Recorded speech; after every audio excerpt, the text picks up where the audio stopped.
Good day. Today is Friday, 28th November 2025, and before I turn to the substantive matters of this program, let me return again to the rather disagreeable subject that I discussed at the start of my program yesterday, which is this channel which is providing an AI simulation of myself, and which I noticed the video appears to be still viewable, though I would ask you please not to view it. To repeat again, all the videos, all the programs that I actually appear on are exclusively this one, this channel, and the Duran, and any other channel on which I appear as a guest. If you see any other film or program of myself in which only I appear, which is not one of those places, then I'm afraid it is unauthorized and has nothing to do with me. I say that because I now notice that there are short video shorts also starting to appear on YouTube, which also have extracts of things that I am saying or I'm supposed to have been saying, and which supposedly are of me. And let me repeat again, these are unauthorized and they have absolutely nothing to do with me.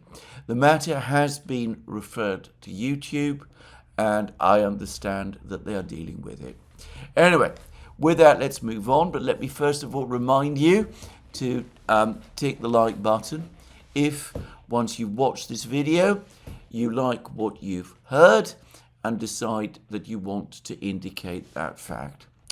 Now, yesterday, as I discussed briefly in my program yesterday, the President of Russia, Vladimir Putin, gave a news conference, and he gave it to the Russian media exclusively in Bishkek, the capital of Kyrgyzstan, where he has been present and where he was attending a meeting of the Collective Security Treaty Organization, which is the military alliance which Russia leads, which brings together a grouping of former Soviet states. It was an interesting meeting in itself, by the way, in which Putin discussed a Russian plan, to re-equip the armed forces of the various member states of the Collective Security Treaty Organization from Russian production.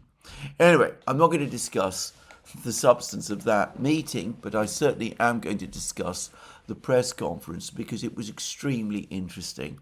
I would say, firstly, that Putin was in an extremely confident mood, and the reason that he was in a confident mood, as he explained at very considerable length, is because the Russian army is now advancing faster and faster on the Ukrainian battlefields, and the Ukrainian army is falling back and suffering ever heavier losses. In fact, Putin gave a rather interesting discussion about the problems that the Ukrainian army is facing. He said that the Ukrainian army in October experienced losses of around 47,000 men. By comparison, it was only able to recruit around 16,000. This was new people that it had called up, and it had also managed to return 15,000 other troops who had been wounded back into the army. Now, how he gets these figures, I'm not going to even try to speculate. But the point was that he said that this left a shortfall of 15,000 men that Ukraine was unable to fill in October. And in the previous month, he said that the shortfall was 10,000 and that the gap between the number of men Ukraine needs to recruit or to re-enlist in the army in order to fill the gaps, and its losses is growing greater and greater. The deficit between men recruited or men returned from the hospitals and the therapy places to the army, and the losses, the deficit is continuing to grow every month. And he also said that this does not take into account desertions. And, well, I've heard similar numbers from other places. And by the way, a short time ago, Gordon Hahn, the American scholar, on the 23rd of November, in fact, did a major overview of the state of the Ukrainian army. And he said essentially the same thing as Putin is saying, that the Ukrainians are unable to make up their losses, that the deficit between the men they lose and the men who are brought back into the army every month is growing wider and wider, and that the new recruits that are joining the Ukrainian army are often elderly and unwell and poorly motivated and badly trained, so that the Ukrainian army is shrinking rapidly, not just in size, but in quality also. And Gordon Hahn's guesstimate, which is roughly in line with my own, is that the Ukrainian army, as at the end of this year, will be somewhere in the region of 250,000 men. And that assumptions that are made in Kiev about Ukrainian military units being staffed at 60 to 70% levels are completely wrong, and that in reality staffing levels are below 20% in many, many cases. Now that may be true, and it may explain some of the rather strange decisions that Zelensky and the Ukrainian command continue to make. They may be shuffling around what are in effect ghost brigades, assuming that these brigades are much stronger and have many more men serving in them than they actually do. And it is not impossible, by the way, that what is also happening is that the commanders, or some of the men, some of the officers who command these brigades, given that this is Ukraine, are over-reporting the number of men who actually serve in these brigades, because that way they can pocket the salaries of some of these ghost soldiers. Such things have happened in previous wars, and there's no reason to doubt that they could be happening in Ukraine at the moment. So anyway, Putin was very, very confident. He went through a long discussion of the state of the battlefronts, which I will return to later. More importantly, however, he wasn't just confident, but he was also very informative about the diplomacy and about where he stands on it. And I can sum it all up by saying that Putin wasn't just confident, but he was also uncompromising. Now, the first thing to say is that Putin gave what I think now is the clearest explanation of what was actually agreed between himself and Trump in Anchorage. Now, I say this because there's been a lot of discussion on this topic.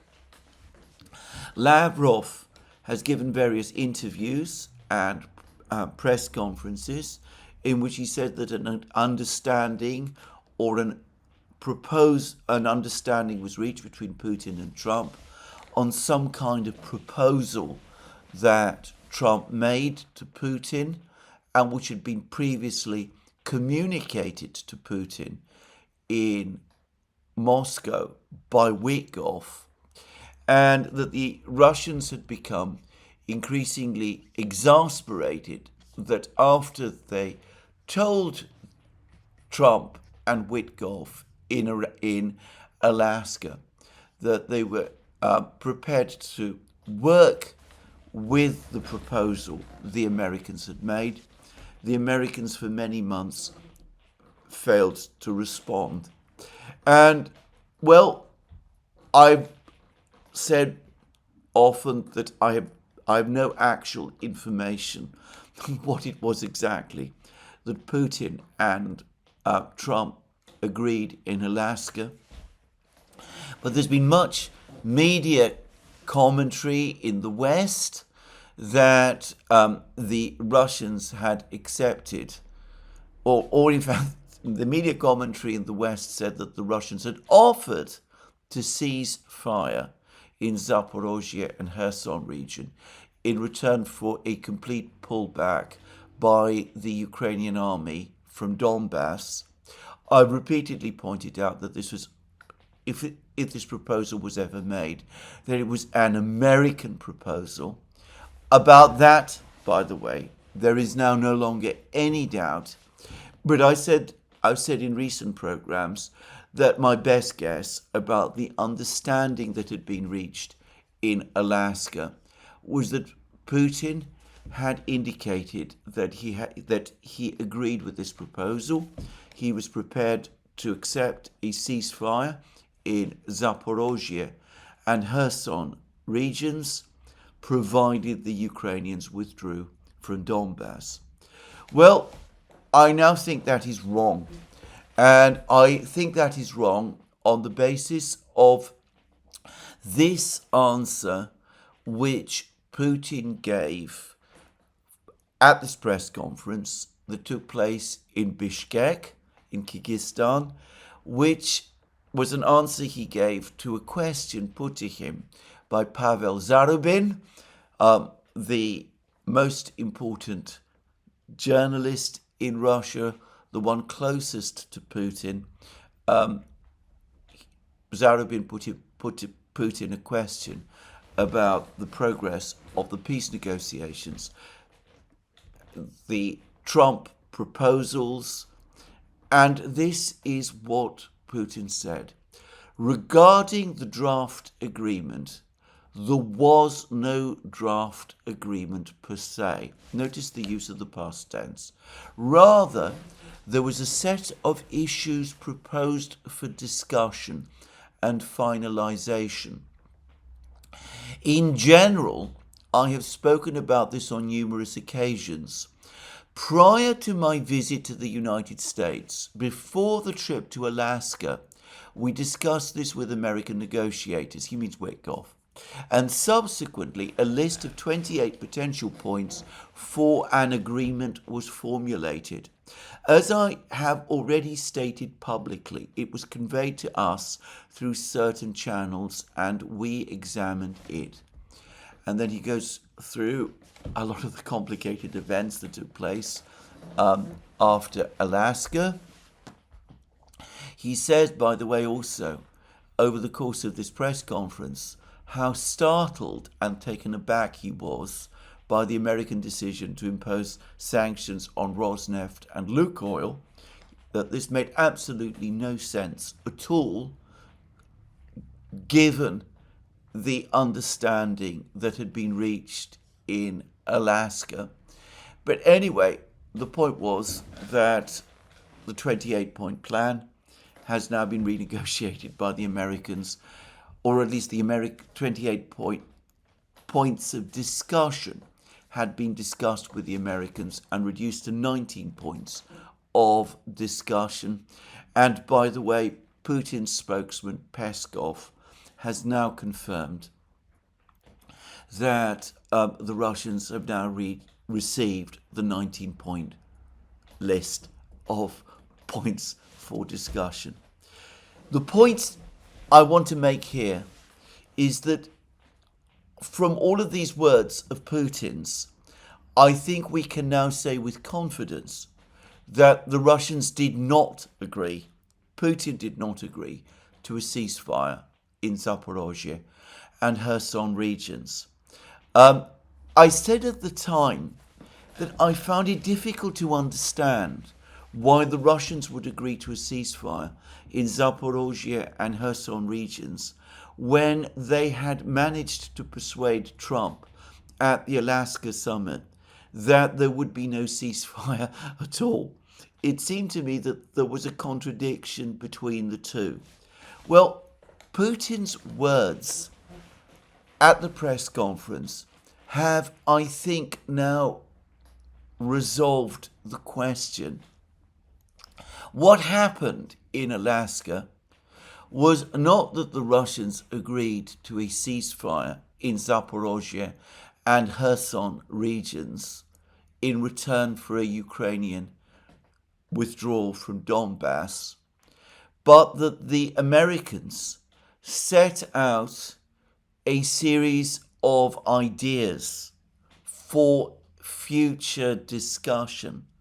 In other words, they created a kind of agenda for future negotiations.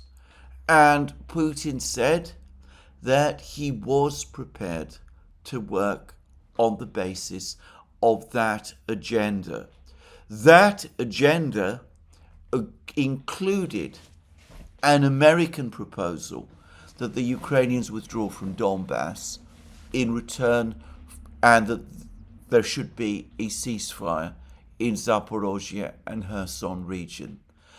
Putin did not agree in Alaska to a ceasefire in Zaporozhye and Kherson region, but he did apparently agree in Alaska to a list of agenda points for future negotiations, which would include that item. Now that makes complete sense, and I think it resolves the issue. Putin, over the course of this press conference, however, now cast very serious doubt about whether a ceasefire in Zaporozhye and Kherson regions is any more of an appropriate point of discussion. And over the course of various questions, he said this. I will tell you now very briefly. I think it will be clear at once what it is all about. We are still receiving proposals about ceasing hostilities there, and there. When the Ukrainian troops leave the territories they occupy, then the hostilities will cease. If they do not leave, we will achieve it militarily. That's that. And elsewhere, over the course of the press conference, he refers to Crimea, Donbass, and Novorossiya. Now, Novorossiya includes, of course, Zaporozhye and Kherson region. Now, notice that there is no reference here, no reference in this comment to a ceasefire in Zaporozhye and Kherson regions. What he says is, we are still receiving proposals about ceasing hostilities there, and there. In other words, the Russians are continuing to receive proposals that they should agree to a ceasefire in Zaporozhye and Kherson regions. But he is now rejecting that proposal. When the Ukrainian troops leave the territories, and the territories are clearly the entirety of the four regions, he nowhere says just Donbass. When the Ukrainian troops leave the territories they occupy, then the hostilities will cease. If they do not leave, we will achieve it militarily. That's that. That is in essence the same position as the one he outlined in his speech to the Foreign Ministry on the 14th of June 2024. He said in that speech that there would be a ceasefire if the Ukrainians agreed to withdraw from Donbass and from Zaporozhye and Kherson regions. And he has again just now in this press conference, reiterated that. As I said, I've always been puzzled by this apparent concession about the Russians agreeing to a ceasefire in Zaporozhye and Kherson regions, given that it appeared to have been made at a summit meeting in which Trump appeared to drop the idea of a ceasefire altogether. So why would the Russians offer a ceasefire in Zaporozhye and Kherson regions, or agree to a ceasefire in Zaporozhye and Kherson regions in that kind of context? And we can now see that no such agreement was made. Putin says so, and that in fact the Russian position remains the same as the one Putin outlined in his speech to the Foreign Ministry on the 14th of June 2024, that in order for there to be a ceasefire, the Ukrainians must withdraw from the territories they occupy, which are clearly Donbass, Donetsk and Lugansk regions, as well as Zaporozhye and Kherson regions. Now, I think that this is not fully understood in the media in the West yet. This is partly because some of the questions that were made to Putin over the course of this press conference referred specifically to Donbass, but Putin does not say in his answer that the Ukrainians must only withdraw from Donbass in return for a ceasefire. He clearly says the territories, and the territories clearly also mean Zaporozhye and Kherson regions as well. And I would add that these words of Putin's are completely consistent with what Lavrov has been saying over the course of his various interviews and press conferences. So, what happened in Alaska was that Witkoff came with a set of discussion points for future negotiations, and Putin agreed with those discussion points. He said that he was prepared to move forward to substantive negotiations based on those discussion points. And the discussion points have been further elaborated in the 28 points that we have seen circulating. And, well, we don't yet know exactly what the 19 points are all about, but it looks as if there's some retreat from some of the points that were set out in the 28 points, which included an agreement that Ukraine would revert to becoming a fully neutral country, that the NATO states would agree that NATO expansion would end and that Ukraine would not be admitted to NATO. There were discussion points about limiting the size of the Ukrainian armed forces. All of these are things that the Russians are happy to discuss, though, as Putin also said over the course of this press conference in Bishkek, there are many other things in these 28 points that the Russians find borderline ridiculous. He dwelt an awful lot about, specifically on one of the points requiring a statement from Russia that they are not intending to attack Europe. He found that preposterous and said as much, given that the Russians have no intention of attacking Europe. Anyway, he said that there's an awful lot in the 28 points that is nonsensical. Some of it the Russians can work with, but it will require very serious discussion. And he gave indications about the kind of negotiating team that the Russians would want to put together would put together in the event that the 28 points did lead to a substantive negotiation.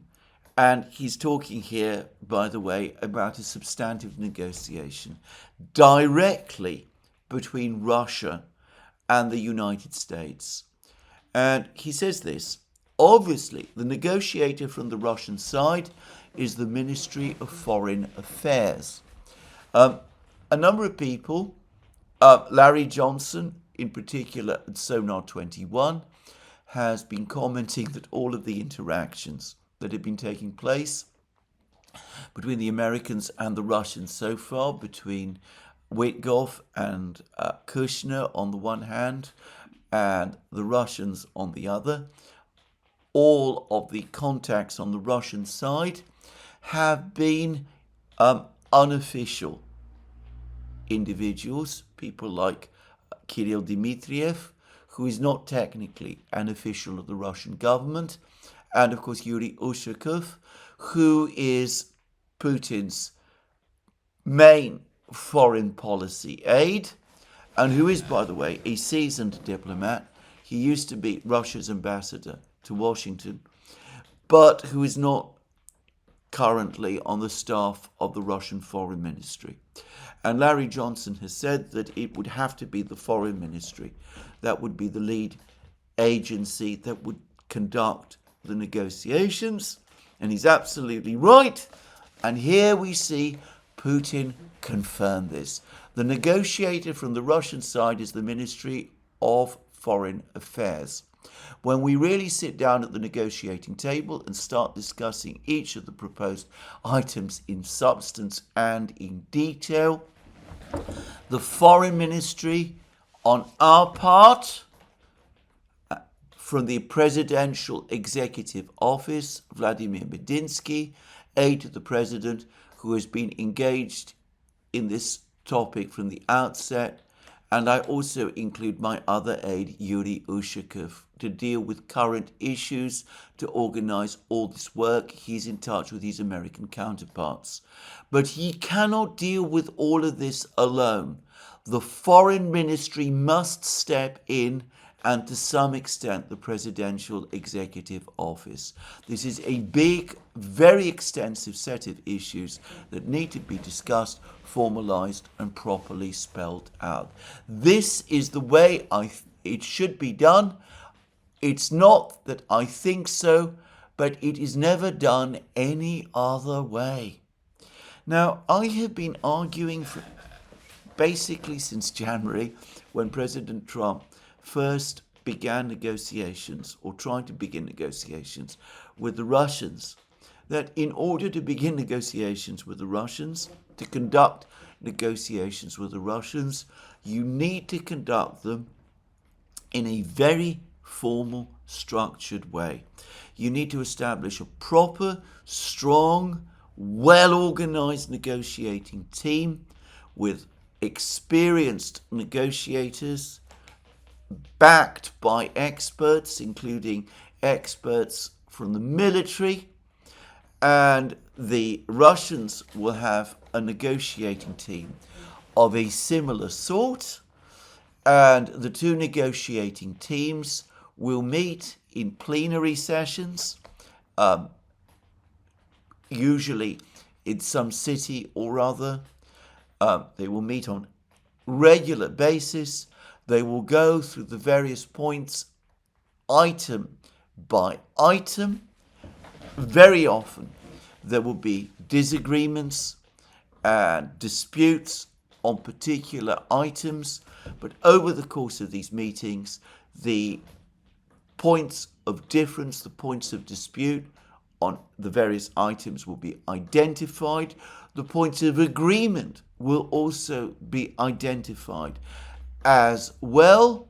Eventually, the points of dispute are narrowed, and then that's when the back channels and the unofficial contacts start to kick in. People meet off the record, have discussions off the record.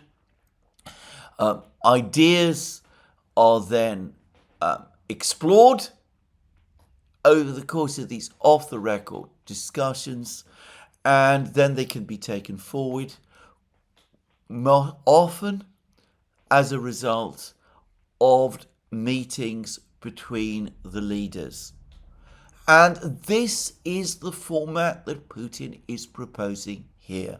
He wants a proper negotiation with the Americans. He wants the foreign ministry to be leading the discussions. He wants a chief negotiator who will obviously be a senior official of the Russian foreign ministry. He wants the Americans to appoint a senior official of analogous rank to conduct the negotiations. And he's talking about a team of negotiators. The foreign ministry in Russia will make up the bulk of the Russian team, but Medinsky and Ushakov, notice not Dmitriev, Medinsky, the chief negotiator with the Ukrainians, and Ushakov will be part of the Russian team. And probably, if we're talking about back channels, it will be Ushakov who will be in charge of any back channels and any unofficial, off-the-record discussions that take place with the Americans. And to repeat again, Putin says, this is the way it should be done. It's not that I think so. It is never done any other way. And I think the Russians have been trying to get the Trump people, the Trump administration, the Americans to understand this. They don't like this strange negotiations or sort of negotiations we've seen conducted over this year when American envoys like Withdrawal turn up in Moscow from time to time with various ideas and sets of plans, where there are impromptu meetings to discuss grain deals or 30-day ceasefires in the air or things of that kind. This is not the way the Russians like to conduct negotiations. They want negotiations to be conducted in a structured way. Putin apparently thought that Trump and Witkoff, and presumably Rubio too, in Alaska had agreed to that, and that Trump, Witkoff and Rubio had put forward points of discussion, or if you like, an agenda items for these negotiations. The Russians said, excellent, this is how it can work. This is how we can take this forward. Let's go ahead and move forward with this. What we want you to do now is to announce your negotiating team, and we can move forward on that basis, and we can then see how this conflict can be brought to an end. And the Russians remain deeply frustrated that that has not happened. And to repeat again, Putin says this, it's not the way it should be done. It's not that I think so. It is never done any other way. It has to be done this way. Otherwise, this isn't going to work. These informal contacts, this coming up with ideas all the time, on the hoof, negotiations on such a complex issue cannot be conducted in that way. They have to be conducted in this very formal way that Putin has outlined. I wonder whether the Americans themselves understand this, and I wonder also whether the Americans have the ability any longer to conduct negotiations in this fashion. Kautilya, the contemplator, in a brilliant piece that he wrote on his Substack blog, recently called into doubt whether the United States has the ability anymore to conduct negotiations in this sort of way. And over the course of a live stream that we recently did with him, the US Attorney, Robert Barnes, who has very much his finger on the pulse of things in Washington, also seemed to doubt this also too, because he said that the State Department is basically packed by neocons, and they don't really have the ability or the understanding, let alone the desire, to conduct meaningful negotiations in this sort of way. Anyway, Putin also said something, by the way, about the discussions in Abu Dhabi. He said that he'd only learnt about them when he arrived in Bishkek, and he was clearly taken by surprise.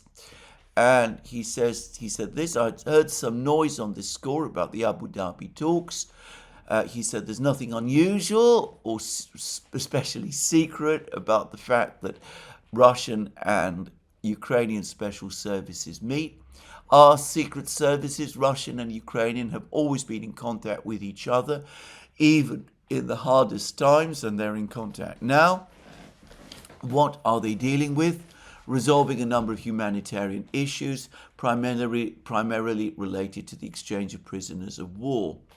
And he said that, interestingly, that on our side, one of Russia's FSB leaders attended it.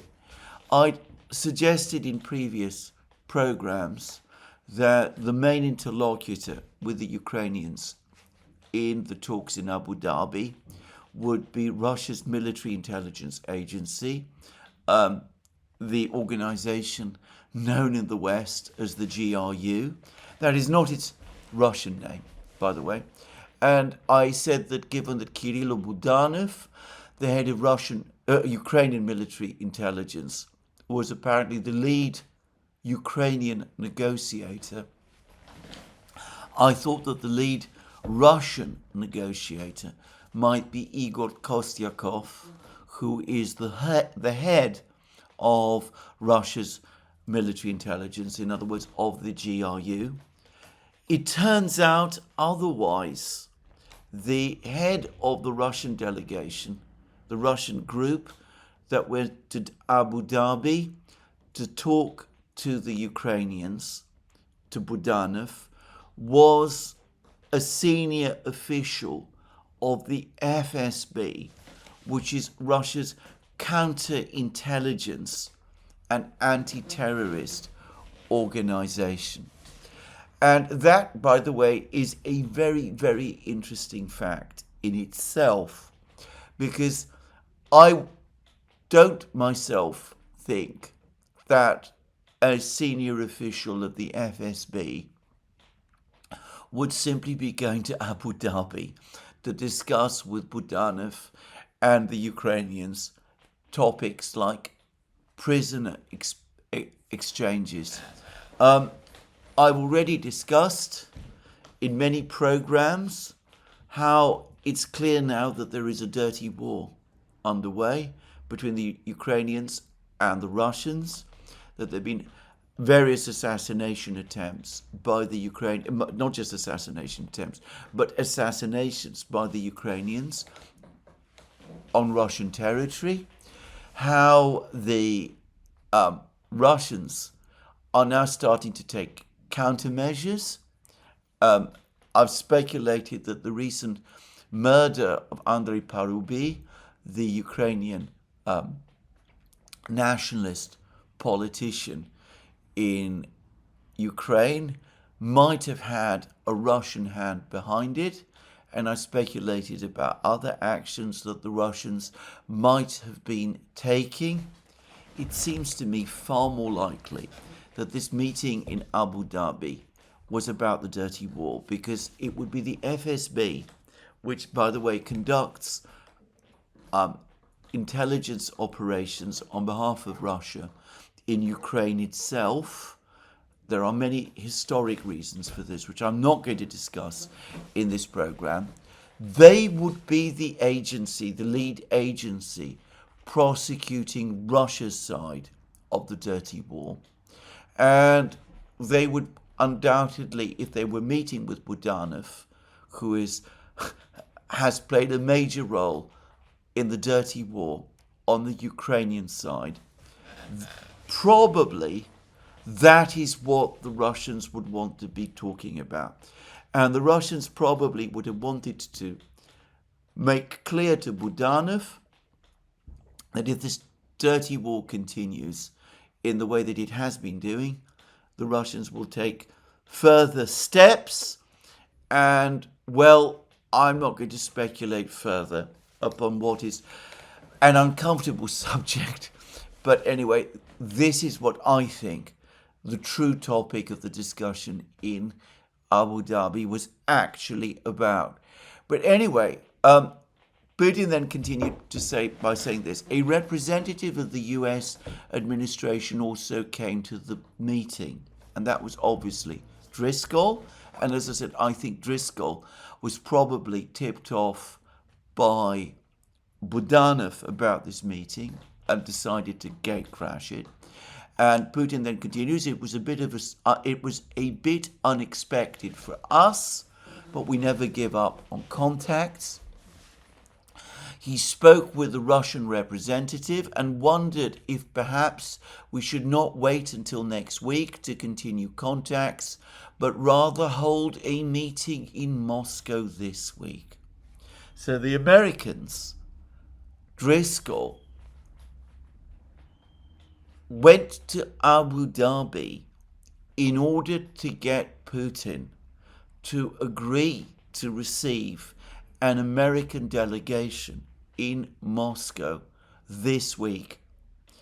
And Putin continued, I only learnt about this when the plane landed in Bishkek, but nevertheless I said that we were ready. You're welcome at any time. The issue is so important for everyone and for us that at any time of the day or night, we will agree tonight, we will return, so we can meet right on Thursday or Friday, Saturday, Sunday, whenever they want. So the Russian official, the FSB official, contacted Moscow. Moscow then contacted Putin in Bishkek. The Russians, the Moscow told Putin in Bishkek, Trump and the Americans want to bring forward the meeting with Withdrawal, which is due to take place next week. They want to bring it forward so that it can happen this week. Putin said yes. He cut short his time in Bishkek and came back to Moscow, expecting that the Americans would come. But then what happened was, the latest information brought to my attention yesterday was that President Trump had decided, after all that is previously agreed, and there was such an agreement, the meeting proposed by the American side should be held in Moscow next week. Okay, we're always open. So Putin flew back to Moscow from Bishkek, cutting short his trip to Kyrgyzstan to meet with the Americans, only to be told when he got back to Moscow that the Americans had second thoughts and had decided that they would stick with the original agenda of holding the meeting in next week in Moscow after all. Further evidence, if you like, of the disorganization and chaos and muddle on the American side. Putin is making light of this. Ushakov, his aide, is not. The Russians do not like the way in which the meeting in Abu Dhabi was made public, and if it really was a meeting about the dirty war, not just about prisoner exchanges, one can see why. And by the way, I'm not saying that there weren't discussions about prisoners. And there's been much speculation that I'm aware of that one of the reasons Budanov went to Abu Dhabi was in order to try to get the Russians to agree to the release, to the extraction from the Pakrovsk area of whatever important person or persons have been caught in the cauldron there, and which Budanov, with his Black Hawk helicopters and his special forces, whoever it was that they were unable to extract in that failed venture of a few weeks ago. Of course, all of this is very speculative. And anyway, all of that may be true. But anyway, I don't think it was about prisoner of war exchanges, though no doubt that was discussed. But the presence of an FSB official suggests to me it was a discussion of the dirty war, and the Russians are furious that a discussion on a topic like this was made public, and they are unhappy that Putin cut short his visit to Bishkek and rushed back to Moscow, expecting to meet an American delegation that was coming to see him, only to discover that it wasn't turning up after all, but would only be coming to Moscow next week. Now, on this last point, I don't think it's particularly difficult to understand why that has happened, because despite denials in Washington, there's clearly tensions about this whole topic, this whole issue. The word that has appeared in the media is that Witkoff and Kushner worked together on sorting out the 28 points, that it was then taken to Vance. Vance approved it. Vance then took it to Rubio. Rubio went over it, said this is fine, and that everybody in Washington is working together as part of the same team. I think already the way that's been set out calls that whole narrative into question, because why would Witkoff and Kushner report to Vance on a diplomatic matter of this kind rather than Rubio directly, given that Rubio is the Secretary of State and Donald Trump's national security advisor? Just saying. But anyway, clearly there's uncertainties and probably disputes on the American side. But perhaps the single biggest reason why there's been this delay on the American side is because the Ukrainians and the Europeans continue to cause problems. We will come to that shortly. Anyway, Putin then also made a number of further points about the discussions and what the negotiations would be all about. And he made it very clear again that one of the things that he and the Russians are looking for is recognition, formal recognition, at least from the United States, of the territorial changes. He said this quite explicitly. He said that there must be recognition, and that this is an absolutely essential part of the discussion. This is the question put to him by a journalist, Valentin Alfimov. You have already partially addressed this, but I would like to clarify the legal aspect concerning Crimea and Donbass. In President Trump's plan, it is stated that they recognize these territories as ours de facto, but not de jure. How is that possible? I don't understand how that's possible, by the way. And anyway, Alfirov then continues, as a lawyer, how do you see this distinction? How can something be recognized de facto, but not de jure? And Putin comes back. This is precisely one of the issues that should be addressed in our negotiations with the American side. Thank you for drawing attention to it. You are right. This is one of the key points. So there has to be recognition. He goes on to say, else we need recognition, but not from Ukraine as things stand today. I hope that in the future we will be able to work out a deal with Ukraine as well. But he says that there is a difference between decisions under which certain territories remain under Russian sovereignty have been recognized.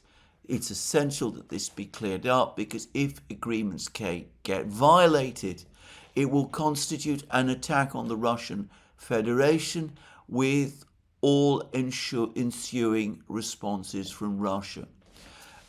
And the alternative of not sorting out the question of recognition would leave open the possibility that an attack by Ukraine in, say, Zaporozhye or Kherson or Donbass regions or Crimea could be interpreted by Ukraine as an attempt to restore law on the territory owned by Ukraine. We need recognition.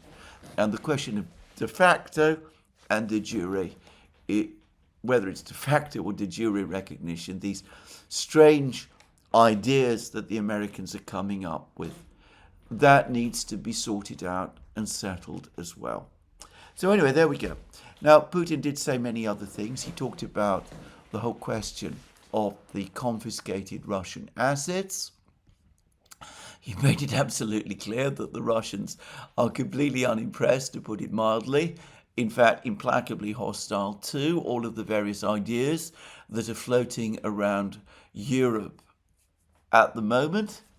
And he said something else as well. He also said that the reason why there's been this sudden rush to get this whole process of negotiations restarted is because of the situation on the front lines. And he discussed this at very, very great length over the course of his press conference. He went into detail about what is going on in various locations along the battlefronts. I'm not going to go to what Putin said about this, because one of the curious things about his comments at this press conference on this topic is that it's absolutely clear to me that Putin, in order to understand what is going on the battlefronts, relies on reports that he gets from the General Staff. And whilst he is in Bishkek, and of course this press conference took place in Bishkek, whilst he is in Bishkek, he's not able to receive these reports, so that the update, the information he's been getting is 1 or 2 days out of date. Anyway, I will return to this shortly, but he is saying very clearly, very straightforwardly, that it is the military situation, the military crisis that Ukraine is currently facing, which has galvanized the Americans suddenly into restarting the negotiations. So here we go. We could summarize this all up as follows. The Russians have not conceded on any of the points Putin made on the 14th of June 2024. They've never agreed to any changes on any of the points that were made there. What they agreed with Trump and Withdrawal and Rubio, by the way, in Alaska was a series of discussion points, an agenda, if you like, for a substantive negotiation between properly organized negotiating teams, which they were expecting to begin in the weeks after the summit meeting in Alaska. And they were very frustrated and surprised that the Americans never put together a negotiating team and never suggested any mechanism to take the agreement on the agenda items after that was reached in Alaska, never took that forward.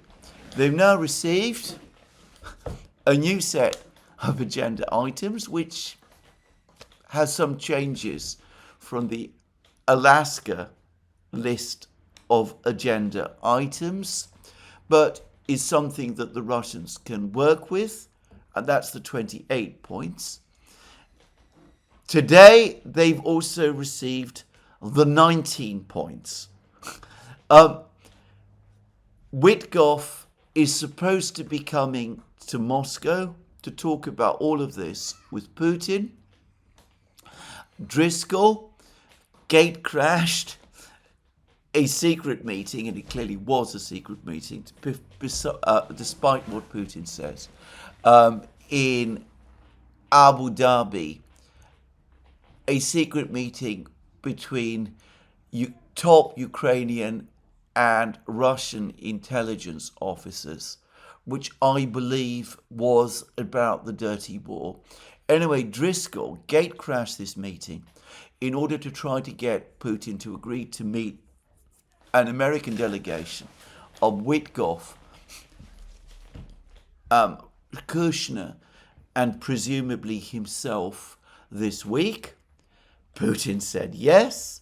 He cut short his trip to Bishkek, was ready to fly back to Moscow to meet the Americans, only for the Americans then to change their minds and to say, well, actually, we're coming next week after all. And probably, as I said, the reason for that is that the Ukrainians and the Europeans continue to dig in their heels and continue to make demands and points which, if translated into negotiations, would make any prospect of those negotiations going forward impossible. And in fact, we've had lots of statements. So we've had a statement from Mark Rutte, the NATO Secretary General, and he repeated the mantra that Russia has neither a veto nor a vote on any question relating to NATO membership and NATO expansion.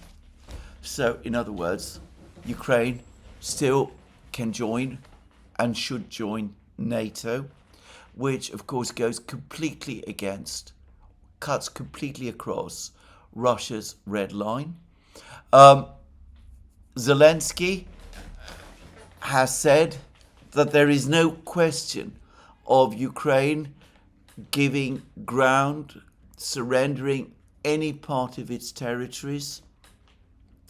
Yermak, Zelensky's all-powerful chief of staff, has given a long interview to Simon Schuster for The Atlantic, in which he has said that there is no question of Ukraine surrendering any territories, and this is a topic which is not even being discussed in Kiev.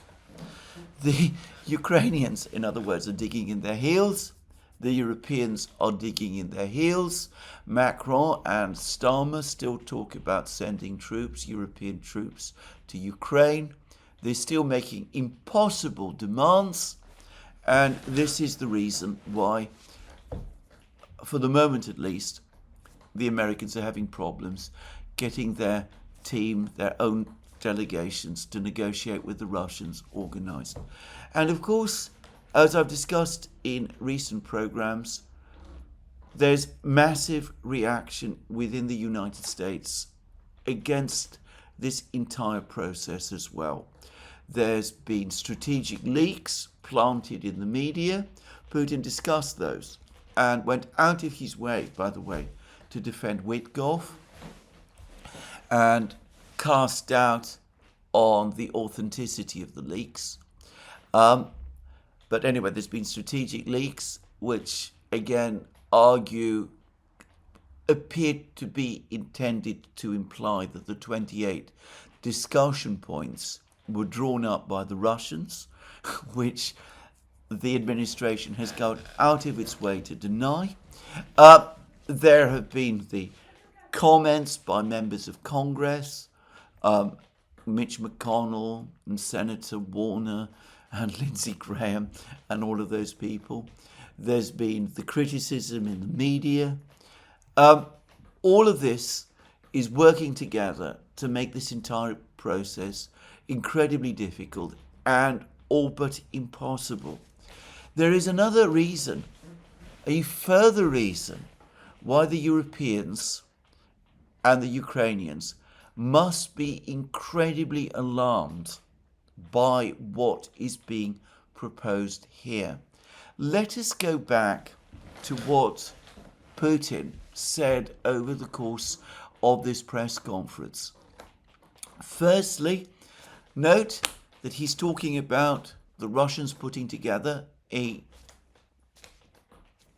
negotiating team led by officials from the Russian Foreign Ministry, but also including the Executive Office, in other words, his own administration, and including people like Medinsky and Ushakov, and meeting an American team. And he said, he was careful to say that it's not for him to decide who should be on the American team.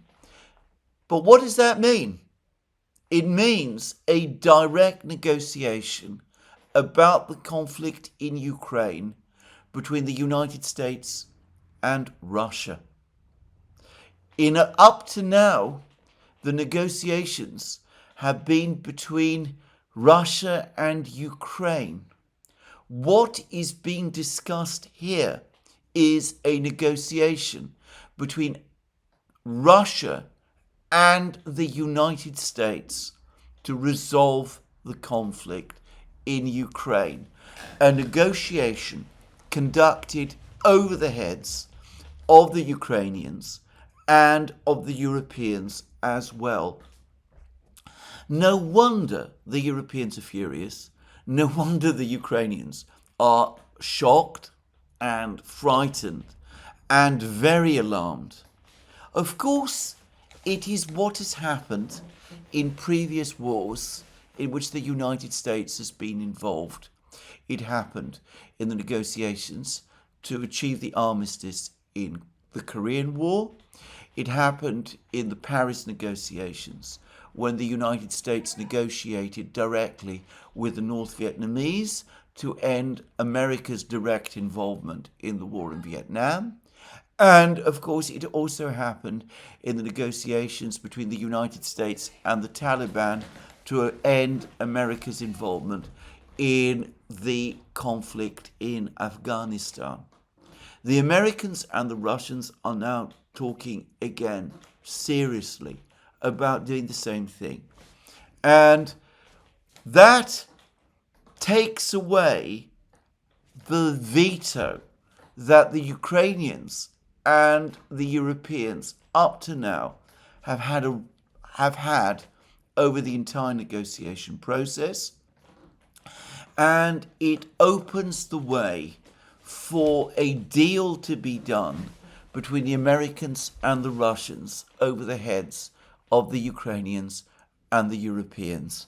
And given that that is so, it is completely unsurprising why the Europeans and the Ukrainians are so shocked and alarmed. Now, so far, that has not happened, and frankly, given the difficulties, it might never happen. But this to repeat again, is what we are talking about. Specifically, what we are talking about here. So this is one important thing, one important reason why the Europeans and the Ukrainians are so alarmed by this process. But there is another reason as well, and it is again set out in the press conference, because Putin went into a lengthy discussion again about the government of Ukraine. He again said, in effect, that Zelensky and the current government have no legitimacy, that they have no constitutional right to be in power, that Zelensky's term expired in May 2024, and that Zelensky is not, therefore, the legitimate president of Ukraine and is not in a position to sign a peace treaty. And Putin again said that in order for a peace treaty to be signed, there have to be elections in Ukraine to restore constitutional and legal government and to provide for a president and a parliament which can legitimately and constitutionally sign off on any deal and ratify it in a way that would make it a binding international treaty. So that is already disturbing for the Ukrainians. But then Putin continued by saying that if such elections took place, he firmly expects the current group that is in power in Kiev to lose, and that the only way that this group, which is currently in power in Kiev, could win the elections would be through vote rigging. So what Putin is calling for here is regime change in Kiev. He's saying that this bunch, this group of people who he has previously referred to as a criminal gang who have usurped power, they have no right to be there. They cannot sign a treaty. They are unable to win elections. If they win elections, that means that the elections have to be bogus, because who would vote for people like this? This is a call for regime change in Kiev. And again, the Ukrainians and, of course, the Europeans, who, to be very clear, back Zelensky, would be appalled if any kind of process like this, with a predetermined outcome, in other words, a predetermined outcome which would be the ouster of Zelensky and his team from power, were to be set up. So this is the direction that the Russians want the Americans to take. Will the Americans take it? I have my very great doubts. And given all of the problems, given all the resistance from the Ukrainians and the Europeans, and given the extent of Putin's demands, which, as I said, are uncompromising, Russia's demands, which are uncompromising, it's entirely unsurprising that the Ukrainians and the Europeans are obstructing the process, and that there are doubts about it on the American side and massive opposition on the American side. And this explains the delay in getting Witkoff and Kushner and Rubio and whoever, Driscoll and whoever else is going to Moscow, why it's taking time for them eventually to go. I ought to say that the delegation, the American delegation that goes to Moscow, ought to be led by Rubio, as Secretary of State. It is a worrying matter that he has never gone to Moscow up to now. And I, for one, will not believe these assertions that Rubio, Vance, Witkoff, Kushner, and Driscoll are all working together as a single team, unless Rubio goes and leads the delegation, the American delegation, as he should, and conducts serious negotiations with the Russians next week as America's Secretary of State and as the President's National Security Advisor. Anyway, that's what I'm going to say about Putin's press conference. I've gone into it in great detail, but I hope you can see why I think it's been one of the most interesting press conferences that we've had up to now. Putin, as I said, has given us very much an idea, finally, about what is going on. We've even, as I said, had some light cast, interesting light cast of what happened in Abu Dhabi. And, well, as I said, there's an awful lot to see. Now, in the meantime, I should say that the investigations, the corruption investigations in Kiev continue. This morning, even as soon as Yermak had finished giving his interview to The Atlantic, investigators from Nabu and Sapor once raided Yermak's residence. One wonders what they were looking for. Zelensky, however, continues to stick by his team. I do not believe, contrary to what most people think, that these investigations, these corruption investigations in Kiev, are being organised and run by the United States. I might be wrong about that, but I continue to believe that this is an internal power struggle going on in Kiev, an internal power struggle in which the Europeans continue to back Zelensky. And the other thing to say is that even as the pace of the diplomacy intensifies, Moscow is becoming the world capital of diplomacy at the present time. Even as I am making this program, Viktor Orban, the Prime Minister of Hungary, is in Moscow, where he is meeting President Putin. And another very senior official, Wang Yi, the Foreign Minister of China, is also coming to Moscow next week, where he will undoubtedly be expecting to meet with Putin. And obviously, Wang Yi is there to discuss many issues because Chinese-Russian interactions are on an enormous scale. But obviously, they will definitely be talking about the conflict in Ukraine.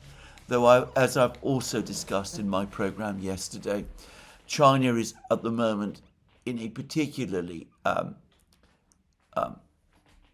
agitated mood in light of the extremely inflammatory comments that the new Prime Minister of Japan has been making. On that front, by the way, which I discussed yesterday at length, I ought to say that there are now reports in the American media that President Trump has finally grasped the gravity of the situation with China and that he has telephoned the new Prime Minister of Japan and told her to dial down the rhetoric with China, in which case it looks as if the warnings from President Xi Jinping of China have finally been heeded.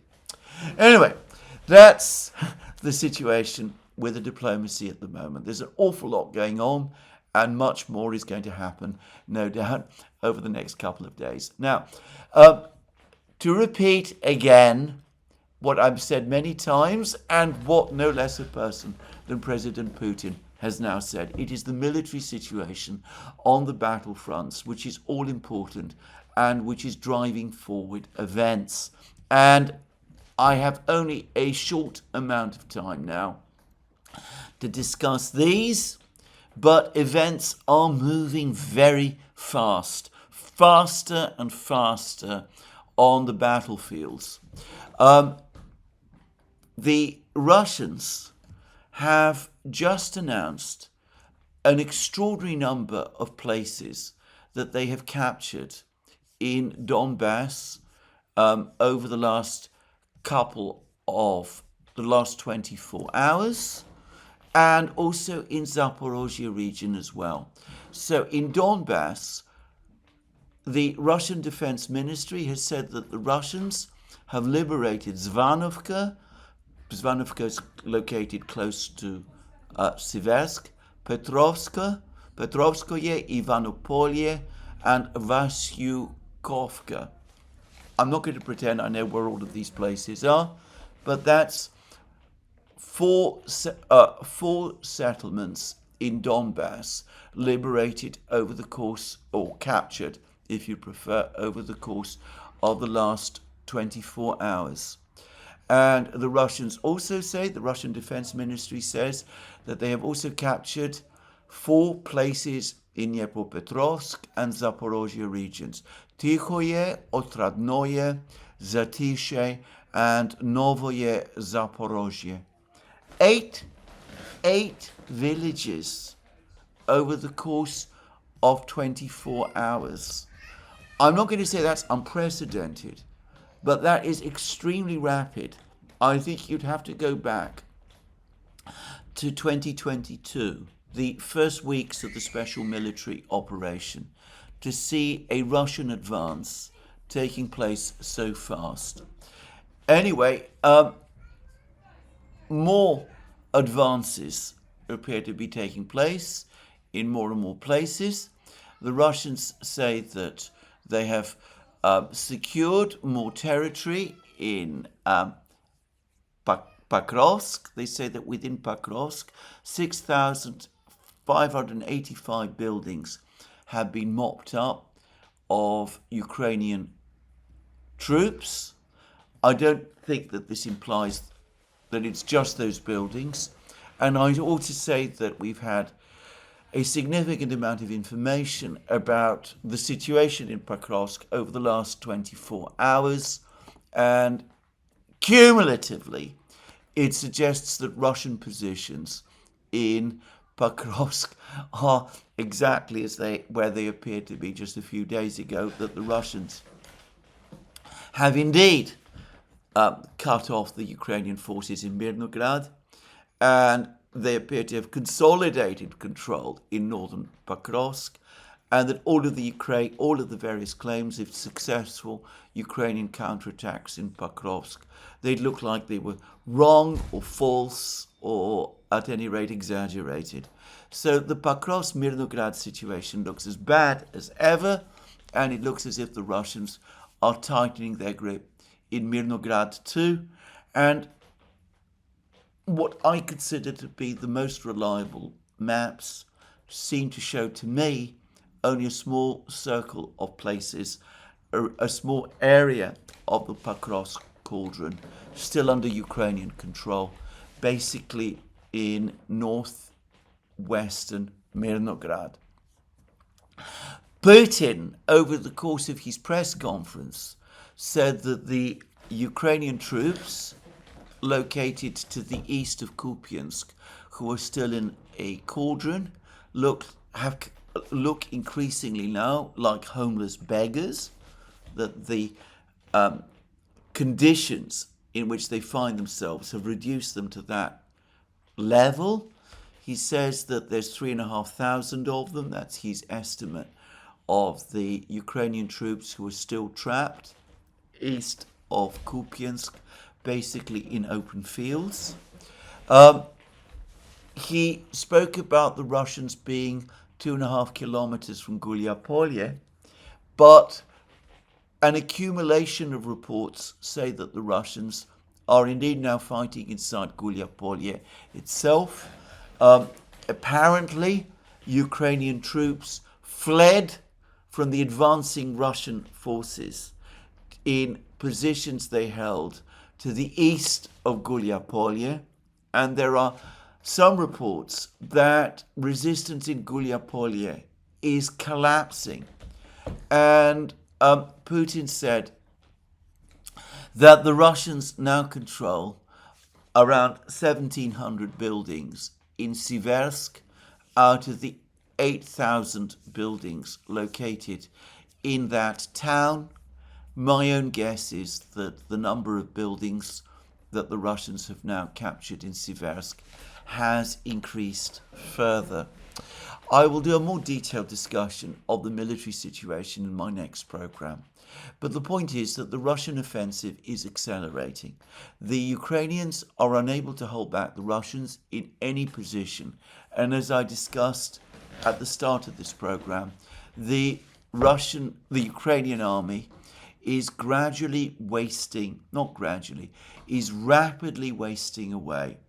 It's debatable whether Zelensky and Yermak fully understand the extent to which this is happening. And perhaps even the Americans don't fully. But time is short.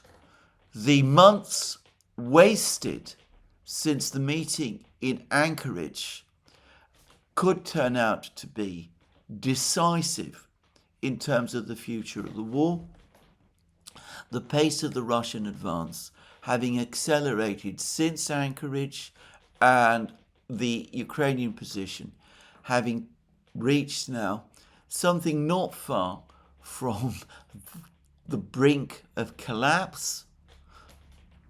I wonder whether, even if there were no obstacles strewn in the way of talks, and of course we know that there are, even if there were no obstacles strewn in the way of those talks, whether there would be enough time to get a proper negotiation going and to iron out all of these many contentious issues and to reach an agreement and to do a deal and then to ratify it before the collapse in Ukraine comes. But anyway, there we are. This is where I'm going to finish today's program. Let me remind you again, you can find all our programs on our various platforms, Locals, Rumble and X. You can support our work via Patreon and Subscribestar and by going to our shop. Links under this video. Last but not least, please remember, if you've liked this video, to tick the like button and to check your subscription to this channel. That's me for today. More from me soon. Have a very good day.